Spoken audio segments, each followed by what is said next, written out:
Good evening, everybody, and welcome to Prime News. I'm Jen Pellegrino. Joining us tonight is my guest co-host, Erin Elmore. Erin, welcome. Thank you for having me, Jen. It's so wonderful to be here. We have an amazing show for everyone tonight.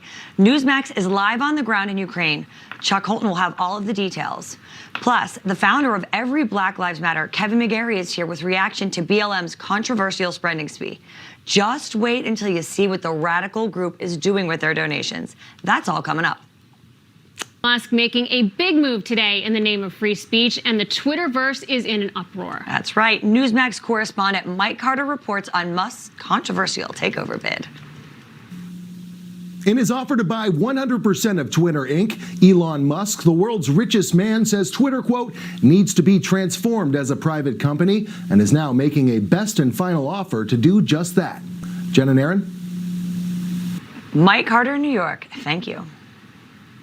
Twitter doesn't seem to be too keen on Musk's offer, and the Tesla CEO has made it clear that he will reconsider his position as a Twitter shareholder if he's rejected. Joining us now to discuss is John Willis, CEO and co-founder of Free Space Social, and Mike Davis, founder and president of the Internet Accountability Project. Gentlemen, welcome.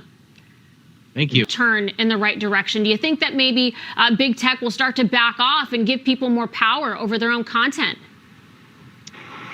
This is basically setting off a nuclear bomb on big tech, letting them know that the path that they've taken over the past several years is not the path that the general public wants. Mike, what options does the Twitter board have here? One market analyst says that Musk is the, quote, worst nightmare of the board because his offer is more than fair. But there are reportedly other potential bidders waiting in the wings. Is this time to bust out the popcorn?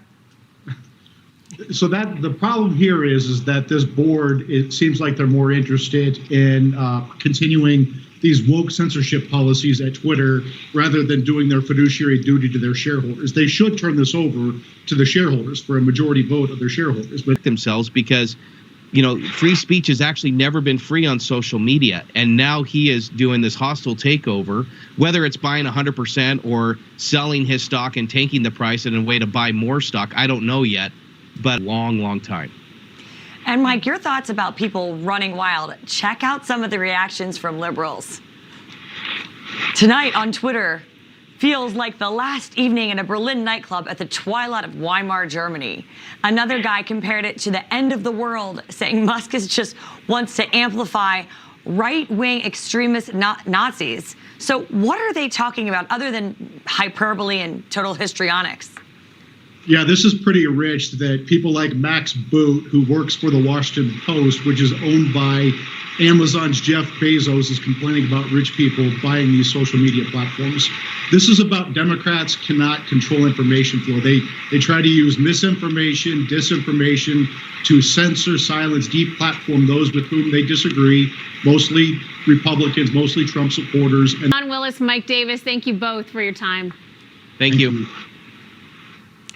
And today, Florida Governor Ron DeSantis signed into law a bill that bans most abortions after 15 weeks, with the only exceptions being when the mother or fetus's life is in danger. Newsmax Miami correspondent Leonardo Feldman has the story. We are here today to protect life. The pro-life event took place at the church Nación de Fe in Kissimmee, Florida. Millions of doses of deadly drugs recovered. Is it time for other states to follow in the Lone Star footprints? Well, let's talk to Arizona Senate candidate Major General Mick McGuire. That's coming up next. On transportation, he can also delay lifting the pandemic order at the border. Meanwhile, Florida's Attorney General Ashley Moody has joined a lawsuit to stop Biden's order. 21 states now oppose the plan. Moody put out a statement calling it a self-inflicted calamity. Well, it's no surprise Biden's facing such blowback for this decision. A new Morning Consult Politico poll found this is Biden's most unpopular decision yet, believe it or not, with 56% of Americans opposing it. Meanwhile, Biden's polling numbers continue to slide as a new survey from Quinnipiac University shows him with just a 33% approval rating and 26% among Hispanics who've also soured on his border policies. Joining us now is Major General Mick McGuire. He's an Arizona Senate candidate and the former commanding general for the Arizona National Guard. General, welcome back. Thanks, Erin. Thanks, Jen. Good to see you both. Good to see you as well. Great to see you, General. Now, what do you make of Sinema's decision to oppose the plan? We know border security has been a massive issue in Texas, but tell us about the impact you're experiencing in Arizona. Yeah, I got a call just a week and a half ago. As you mentioned, Erin, I was the commanding general of the Guard and the former state emergency manager at both of those duties until April of last year. And one of the border county emergency managers, one of my colleagues called me and said, General, we're going to see a nearly threefold increase when they lift the Title 42 restrictions. And he said, you remember the problems we had with transportation, temporary housing, people coming in. I then announced for the U.S. Senate 6 months into the Biden administration, I'm on a show with Jen and I say, Jen, it is easier right now to traffic a 9-year-old girl into the sex trade in the Yuma sector in Arizona than it is for us to get lunch in Los Angeles. And here's the reality today. Okay. General, we mentioned that you're running for the Senate in Arizona, and if you're elected, would you consider impeaching Biden for this border crisis? Many Republicans have threatened to do so. Yeah, I actually said early on that the greatest dereliction of duty as the commander-in-chief is turning his back on the Border Patrol agents, Immigration Services officers, and ICE agents that are paid to enforce immigration law. The wall, complete it, surveil it, and enforce it. That's why I need everybody's help. Well, Major It's General happening, Nick General. McGuire, thank you so much for being here, and keep your energy up on the campaign trail. All right, Erin. All right, Jen. I'll talk to you guys soon. You have a good one. Thank you. You too. When Ukraine approaches the 2-month mark, Putin's army is ramping up its attacks. And Newsmax is on the ground with a first-hand look at the damage left behind. On April 3rd, this children's wing of the psychiatric hospital here in Mykolaiv was hit with, I believe, a thermobaric bomb. Putting millions of innocent lives at risk. Newsmax correspondent Chuck Holton is live in Mykolaiv at the scene of a children's hospital that was bombed earlier this month. Good evening from here, Chuck, and good morning to you. That's right. Hello, Jen and Erin. I'm in Mykolaiv, which is right about halfway between Kherson, which is held by the Russians, and Odessa, which the Russians would like to take very soon. And I've got a little dog friend here with me. They have been bombing this entire area for since the beginning of the war. Actually, this house where I'm staying. Images, and it's just devastation, and war always has consequence, and innocent lives have been lost, and this country just looks decimated, and these people are so patriotic, and they stand for their country, and they love to fight, and they just want to see better for their people. Where do they go from here in Ukraine? I've been asking them about that because the Russians are obviously hoping, they're using these brutal tactics, hoping to be able to get these Ukrainians to break their will, right?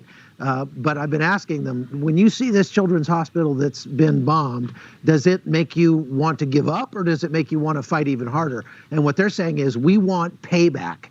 Wow, so deeply sad. Chuck Holton, stay safe. Live from Ukraine, thank you very much.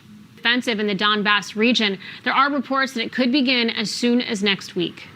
The trucks are seen carrying armored vehicles, troops with tents, and other support equipment. Today, President Biden told reporters he is considering taking some drastic action in response. Joining us now, excuse me. To Ukraine. We're making that decision now. Thank you. Who would you send? What was the reason? You ready to go? Are you? Yeah. Joining us now is former Naval Intelligence Officer and Newsmax contributor John Jordan. Great to have you back with us.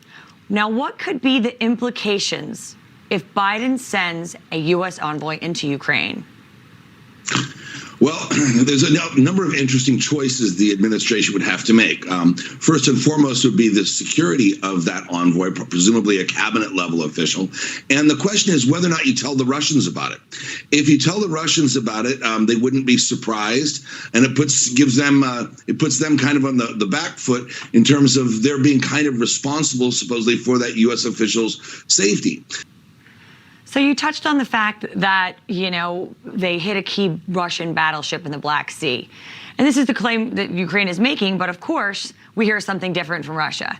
National Security Advisor Jake Sullivan told the Economic Club of Washington today that this is a, quote, big blow to Russia, but Pentagon Press Secretary John Kirby said something different. Take a listen. It's going to have an impact on their capabilities, certainly in the near term. Whether it has an impact on their naval capabilities in the long term is just unclear right now. Is most accurate here? Well, it's more likely than not that the Ukrainians got it, just because it was in a combat zone, and just the idea that somebody lit a piece of toilet paper on fire, flicked a cigarette, and cooked off a bunch of rockets and blew up a ship is highly unlikely. Good to see you. Entirely premeditated and carefully planned. That is how prosecutors are describing Frank James' deranged attack on a Brooklyn subway train this week. James has a long rap sheet and talked about violence and mass shootings online. So why wasn't he on the FBI's watch list? We'll ask Dr. Michael Savage next on Prime News. New York City prosecutors brought terror charges against the 62-year-old alleged gunman. Prosecutors say James' attack was carefully planned and his mere presence outside of a federal custody is a serious risk and a danger to the community. Yeah, no question about it. James has been a danger to the community long before this week, which has many wondering why the heck he was not on the FBI's radar. He had 9 prior arrests in New York City for offenses including possession of burglary tools, a criminal sex act, and a theft of service. James also talked to authorities who dropped the ball with James. So did New York City officials who have been scaling back on police presence in subways for several years now, after radical Democrats like squad member AOC called policing on the subways racist. Joining us now is the host of the Michael Savage Show, Dr. Michael Savage. Michael, welcome. I mean, I got to ask you, who do you think dropped the ball more? Was it the FBI for not tracking this psycho, or was it New York City for not securing their subway? Well, first, Jen and Erin, thanks for having me on tonight. It's a very sad and crazy story. This never should have happened. It's clear that this man turned himself in and smirked after being arrested because he knew he could then plead insanity. Is that of the Nation of Islam. If you read their newspapers, this man is a mouthpiece for the Nation of Islam, in my estimation. He predicted a race war in his writings and in his YouTube pieces. Justice, unlike anything we have ever seen, it's a nightmare. It's a nightmare, Michael, and you talked about getting worked up, and it's hard not to get worked up because the media has essentially already moved past this story. You recall the Waukesha Christmas parade attack. Darrell Brooks was in and out of jail his whole life. History of drug abuse, violence. There was also a BLM activist, Quantez Brown, who attempted to shoot and kill a political candidate in Kentucky. Where's the media? Why are they silent? Why are they moving past this? It's because we don't want to get in the way of their narrative. Am I right? You're 100% right, and we all see this. The problem is when you see the press conference from the mayor of New York and the police chief of New York right after he was apprehended because he turned himself in, they suddenly were playing hero. They suddenly did the work. Suddenly they were the heroes who found him. We got him. We did it. We got him and we did it, and we're geniuses and we know how to do it, and we're the great. They're not the greatest. They're part of the problem. You know, Adams came along. We were hoping that he could save New York City. Thus far, he's got an F or a D. I don't know having me. Sad times in America. We can ship him out your way, Michael. They don't fit. Just kidding. He's in great shape. I'm not. I meant ship him. Ship Eric Adams out. Oh, he'd fit right in California. I'll move to New York. Thanks, girls. Perfect. Be good to see you. Well, BLM has been cashing in on America's racial divide for years. And now that there are receipts to prove it, they're feeling triggered. Oh no, the people who burn down cities need a safe space. People should feel so sorry for them. Not. We'll be breaking this down next. The Black Lives Matter organization is in hot water after more news of gross mismanagement of their funds. That's right, Jen. And the activist group disguised as a nonprofit is now calling anyone who questions the way they spend their funds a racist. Co-founder Patrisse Cullors even called the fact that people know how they're spending their donation money triggering. But this shouldn't be a surprise to anyone. The writing has been on the wall for a while now. Anyone else remember the BLM roundtable last year where some of the founding members were showing off their new rich lifestyles?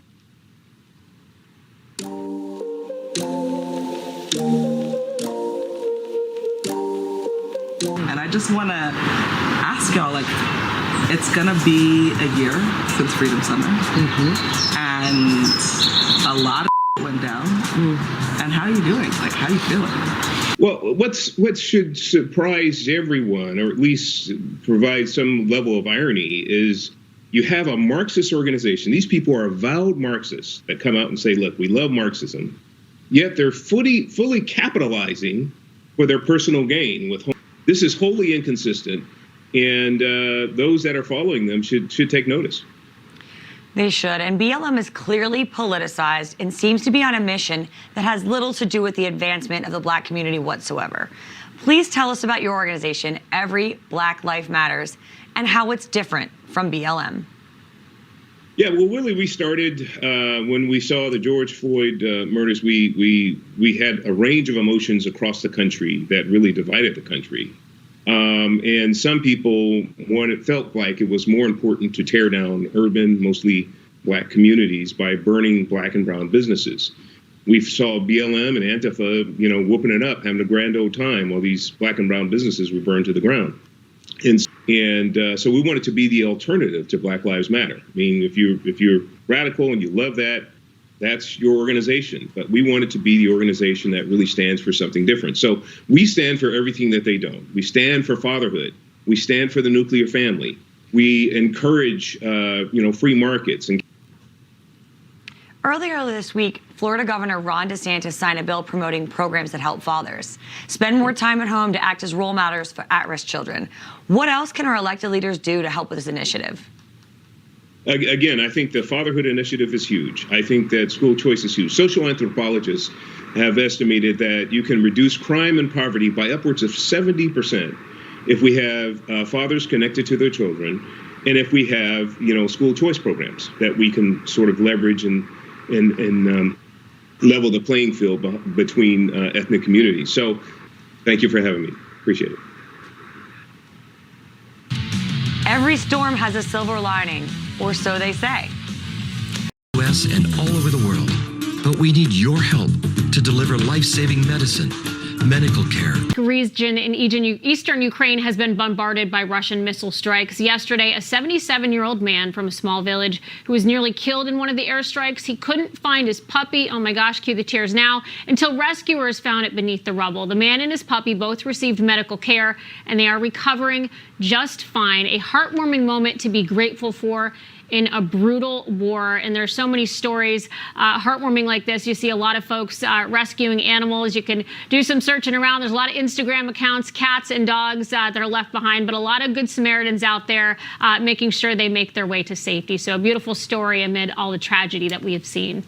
Look how cute that little guy is right there. Oh, little face on him. Look at that little face. Oh my goodness. We think about the people. Want to take him home. We think about all the people that are suffering, but we also have to remember there are these precious little animals too. And I have a friend that owns Big Dog Ranch. She rescues dogs, but people like her, we matter and we love you. Gotta leave it there, and that's going to do it for us. We will see you tomorrow night.